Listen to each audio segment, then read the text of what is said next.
Hello everyone, আসসালামু আলাইকুম। ওহিমিহিমা মাস lifestyle থেকে আমি মিম নতুন আরও একটি ভিডিও নিয়ে চলে এলাম। কাছে এবং দূরে যে যেখান থেকে আমার আজকের ভিডিওটি দেখছেন, আশা করছি সবাই পরিবার পরিজন নিয়ে ভালো আছেন, সুস্থ আছেন। আলহামদুলিল্লাহ, আমরাও ভালো আছি। সবার সুস্থতা কামনায় আমার আজকের ভিডিওটি শুরু করছি। আশা করছি সবার কাছে ভালো লাগবে। আমার কাছে কিন্তু বিশ্বাস করুন, একদমই ভালো লাগছে না। আজকে 2 দিন কোনো ভিডিও আপলোড করতে পারি নাই এবং ভিডিও তৈরিও করতে পারি নাই। মনটা প্রচুর খারাপ। তো ভাবলাম আপনাদের সঙ্গে একটু শেয়ার করি আমার মন খারাপ কেন। আসলে যারা আমার ভিডিও দেখছেন, আমার কিন্তু মানে ব্লগ চ্যানেল, আমি লাইফস্টাইল ব্লগ করি। সারাদিন কী কী কাজ করি না করি সেগুলো আপনাদের সঙ্গে শেয়ার করি। কিন্তু এখন এমন একটা অবস্থা হয়েছে, আমি মন খারাপ থাকার কারণে আজকে প্রায় 2 দিন যাবৎ কোনো ভিডিও মেক করতে পারি নাই।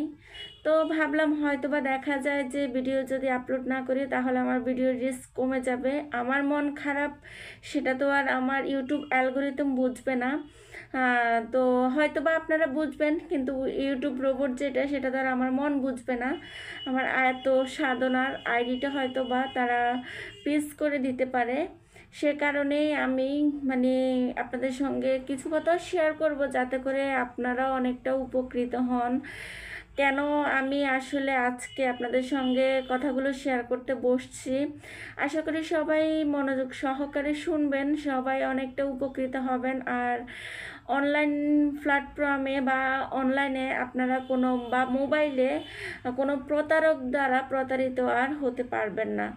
তো আসলে আমি যদি কারোর কাছ থেকে এরকম জানতাম বা শুনতাম তাহলে হয়তো বা আমি এ কাজটা করতাম না।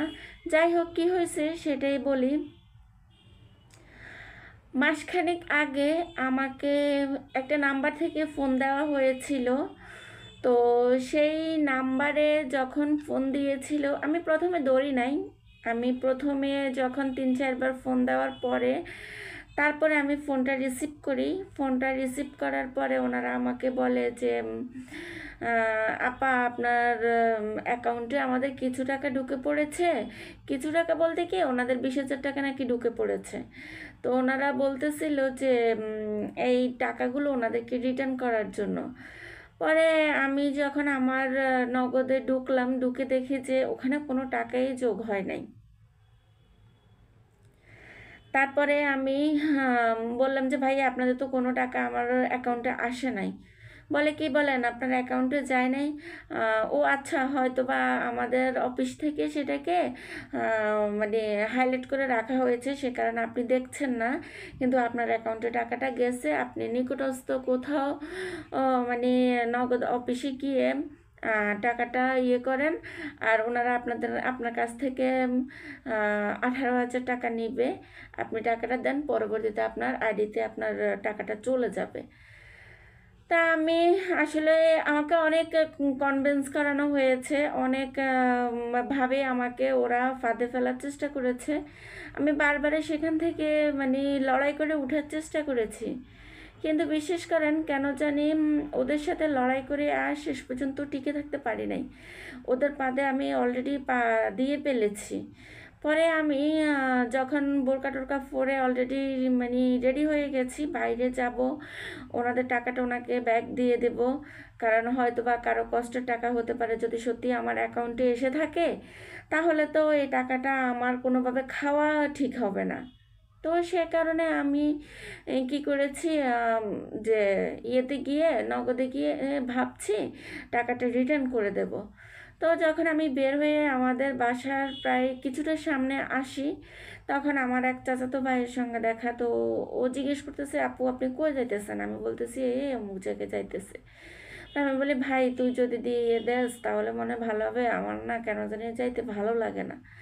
পরে আমি ওকে বলার পরে ও বলে আচ্ছা ঠিক আছে, আমি ওই নাম্বারে কথা বলি। আমি বলি, ওই নাম্বার কথা বলে দেখো, তুমি দিলে হবে নাকি? পরে ওনারা বলে, না, কোনো ছেলে টাকা পাঠাইলে হবে না, আপনি যাইতে হবে, আপনি যাই আপনি টাকাটা পাঠাইতে হবে, এই আর কি। তো পরে বিষয়টা আমার কাছে সন্দেহ লাগছে।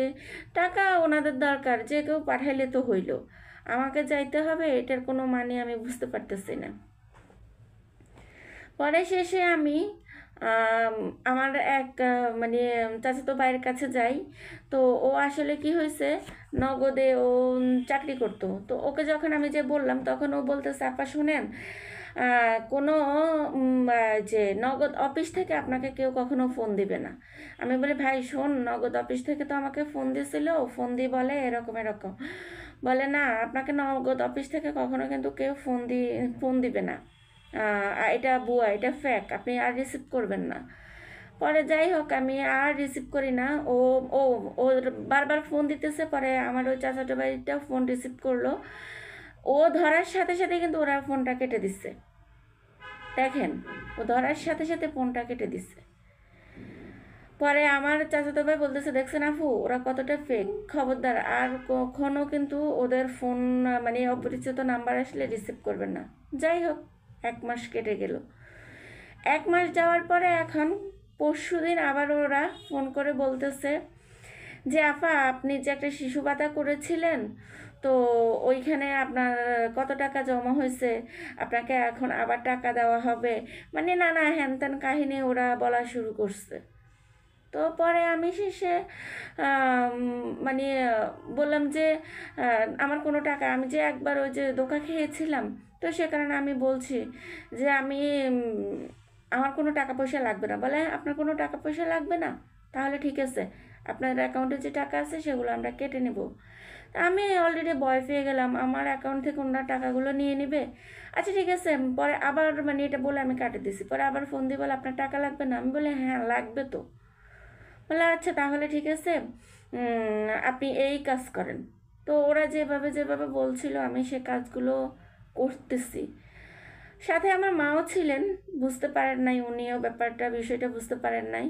আপনাদের ভাইয়াকে অনেকবারে কন্ট্যাক্ট করার চেষ্টা করলাম, কিন্তু পাই নাই। হয়তো বা ওরাই কোনোভাবে বিজি রেখেছিল, কিন্তু যখন ওদের সাথে আমার অলরেডি কাজ ডান, তখন কিন্তু মানে কন্ট্যাক্টে পাওয়া গেছে। তার আগে কিন্তু কোনোভাবে আমি যতবারে কন্ট্যাক্ট করার চেষ্টা করছি, কন্ট্যাক্ট করতে পারি নাই। ভাবছি যে জিজ্ঞেস করব বা জানতে চাইবো যে কাজটা করবো কিনা। পরে ওরাও আমাকে খুব তাড়া দিচ্ছিল। যাই হোক, আমি পরে শেষে ওদের ফাঁদে পা দিয়েই ফেললাম। দেওয়ার পরে আমার অ্যাকাউন্টে টাকা ছিল প্রায় 15,000 টাকার মতো। তারা ওই টাকাগুলো কেটে নিয়েছে। আমি পরে যখন আমি এটা বুঝতে পারি না ওরা যে আমার টাকাগুলো কেটে নিয়েছে, ওদের সাথে আমার কথা শেষ। এখন আমি মনে মনে চিন্তা করতেছি, আমি আমার অ্যাকাউন্টে একবার চেক করে দেখি। পরে যখন আমি আমার অ্যাকাউন্টে চেক করে দেখলাম, তখন ওখানে দেখলাম যে আমার ব্যালেন্স পুরো জিরো। বিশ্বাস করেন, ওই মুহূর্তে মানে আমার ইচ্ছে হয়েছিল যে মাটি পেটে যাক আর আমি মাটির মধ্যে ঢুকে যাই। আর এখন আমার টাকা গেছে, তাতে আমার কোনো চিন্তা নাই, কিন্তু ওরা যে আমার মানে সব ডিটেলস জেনে ফেলেছে, এটি হচ্ছে বড় টেনশন। দেখেন, ওরা প্রথমে আমার নগদ হ্যাক করেছে, পরে বিকাশ হ্যাক করেছে, এখন আবার কোনটা নিয়ে আবার ওরা আমাকে হানা দেয়, সেটাই এখন আমার ভাববার বিষয়। জানি না আমি এটা থেকে মানে কিভাবে পরিত্রাণ পাবো, সেটাই চিন্তা করতেছি। যদি আসলে আপনাদের কারো মানে এরকম জানা থাকে, তাহলে অবশ্যই একটু কমেন্টসে বলবেন আমি কিভাবে এটা থেকে মুক্তি পেতে পারি। বিশেষ করুন, আমার আর মানে ভালো লাগছে না। তারা আমাকে আর কোনভাবে কোন ফাঁদে আবার ফালায়, আমাকে আবার বিব্রত করে, সে চিন্তায় আমি এখন দিনরাত মানে গুনতেছি। আর কালকে রাত্রে তো একদম এক ফোঁটাও ঘুমাইতে পারি নাই। কেউ যদি আমাকে ভালোভাবে খেয়াল করেন, তাহলে দেখবেন আমার চোখের নিচে একদম ডার্ক সার্কেল পড়ে গেছে একদিনেই। কতটা অসহায় লাগছে নিজেকে। তা আমি বলবো, আসলে আমার মতো কেউ প্লিজ প্রতারণার শিকার হবেন না, কারণ ওনারা নানাভাবে নানা রকমভাবে আপনাকে প্রতারিত করার চেষ্টা করবে, নানাভাবে আপনাকে কনভিন্স করবে, নানাভাবে আপনাকে বুঝাবে, যে আপনাকে এতটাই ভালোভাবে বুঝাবে যে আপনি বিশ্বাস করতে বাধ্য হবেন। আমি কখনো, আমার মা বলতো যে আমি এত চালাক, আমি এত বুদ্ধিমান, আমি কিভাবে এই মানে ওদের এই কথার ফাঁদে পড়ে গেলাম। তো হয়তোবা আমরা সবাই, আমি প্রথম যখন একবার ধোঁকা খাইছি, তখন আমি ভাবছি যে আর কখনো আমাকে কেউ ফাঁদে ফালাইতে পারবে না, আমি এখন থেকে শক্ত। ওই যে মানুষ বলে না, ঢুস খাইলে উস হয়। তা আমি ভাবছি কি, আমি তো একবার ডুস খাইছি, আমার উস হয়েছে। আসলে একদম ভুল, আমার উস হয়ই নাই। আমি দ্বিতীয়বারও ডুস খাইছি।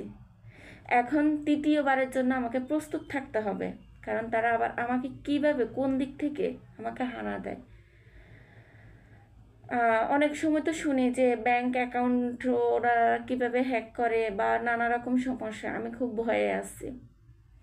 আমাদের বাড়ির পাশের আমার এক চাচাতো ভাইয়ের মেয়ে, ওর কাছ থেকে প্রায় এভাবে 50,000 টাকা হাতিয়ে নিয়েছে। তো সে কারণে আসলে আমি সেখান থেকে কিছুটা শিখেছি, শিখেও কিন্তু নিজেকে শক্তভাবে ধরে রাখতে পারি নাই। এটি হচ্ছে বড় সমস্যা। তা আমি বলবো আপনারা নিজেদেরকে অবশ্যই শক্তভাবে ধরে রাখবেন, আমার মতো একদম ঢিল করে দিবেন না। ঢিল করে দিবেন না এটা বলবো না, বিশ্বাস করেন আমি কিন্তু এতটা ঢিল হওয়ার মেয়ে না। আমি খুব মানে শক্ত হাতে সব কিছু সামলানোর চেষ্টা করেছি, কিন্তু কিভাবে যে তাদের ফাঁদে পা দিয়ে ফেললাম সেটাই বুঝতে পারলাম না। যাই হোক, আমার আর কোনো কথাও বলতে ভালো লাগছে না, একটু কথা বলতে ইচ্ছে করছে না। সকাল থেকে এখন পর্যন্ত কিছু খাই নাই, খেতেও একদম ইচ্ছে করছিল না। আসলে ভিডিওটা মেক করার একটাই উদ্দেশ্য যে বারবার আমি কেন প্রতারিত হচ্ছি। শুধু কি আমি প্রতারিত হচ্ছি, না আমার আশেপাশের অনেকেই রকম প্রতারিত হচ্ছেন। তো যারা যারা প্রতারিত হয়েছেন তারা তো হয়েই গেছেন, তারা আশা করি সামনে আমার মতো সচেতন হওয়ার চেষ্টা করবেন। আর যারা এখনও প্রতারিত হন নাই, প্রতারণার পাদে এখনও যাদের পা দেওয়া হয় নাই, তারা আশা করি সামনের জন্য প্রস্তুত থাকবেন, যাতে করে কোনোভাবে কোনো প্রতারক আপনার সাথে প্রতারণা করতে না পারে। আপনার কষ্টের টাকা, আপনার হালাল টাকা তারা যেন কোনোভাবে না নিতে পারে, সেদিকে খেয়াল রাখবেন। এই বলবো, আর কিছু বলার নাই। যদি ভিডিওটি কারো ভালো লেগে থাকে তাহলে প্লিজ চ্যানেলটি সাবস্ক্রাইব করে দেবেন, আর ছোট্ট একটি লাইক করে দেবেন। আসলে আপনাদের অনুপ্রেরণায়, ভালোবাসায় নিত্য নতুন ভিডিও আপলোড করতে ভালো লাগে। শত কষ্টের মাঝেও চেষ্টা করেছি আপনাদের সঙ্গে ভিডিও শেয়ার করার, কিন্তু বিশ্বাস করেন পারি নাই। যতবারে আমি গিয়েছি কিচেনে গিয়েছি আমার কোনো কাজ করতে, আমি কোনো কাজে মন বসাতে পারি নাই। বারবার আমি ভাবতেছি আমার তৃতীয়বারের জন্য প্রস্তুত থাকতে হবে, তারা যেন আমাকে কোনোভাবেই আমার কাছে আসতে না পারে, আমার গা ঘেঁষতে না পারে, আমাকে টাচ না করতে পারে। আমাকে সেই প্রস্তুতি নিতে হবে, সেই মেন্টালিটি আমাকে নিতে হবে। সেটার জন্য আমি আসলে নিজেকে প্রস্তুত করতেছি। তো সেদিকে নিজের মেন্টালিটি রেডি করতে করতে এদিকে আমার আসলে ভিডিও করার সময়টি পার হয়ে গিয়েছে। তো সবাই আসলে আমাকে ক্ষমা করে দেবেন। আমি জানি আমার অনেক প্রিয় আপু আছেন যারা আমার ভিডিও আপলোড করলে মানে ওনারা আপলোড করার সাথে সাথে ওনারা দেখেন, সুন্দর সুন্দর কমেন্টস করেন, আমাকে অনুপ্রাণিত করেন। বিশ্বাস করেন আমার অনেক অনেক ভালো লাগে। শত ব্যস্ততার মাঝেও চেষ্টা করি আপনাদের সঙ্গে ভিডিও শেয়ার করার, কিন্তু আজকে হয়ে ওঠে নাই। সবাই আমাকে ক্ষমা করে দিবেন। আর দয়া করে আপনার ছোট আপু বলেন, বড় আপু বলেন, যেমনই আপু বলেন না কেন, সবসময় পাশে থাকবেন, ভালোবাসা দেবেন। আজকের মতো এখানে, আল্লাহ হাফেজ, আসসালামু আলাইকুম।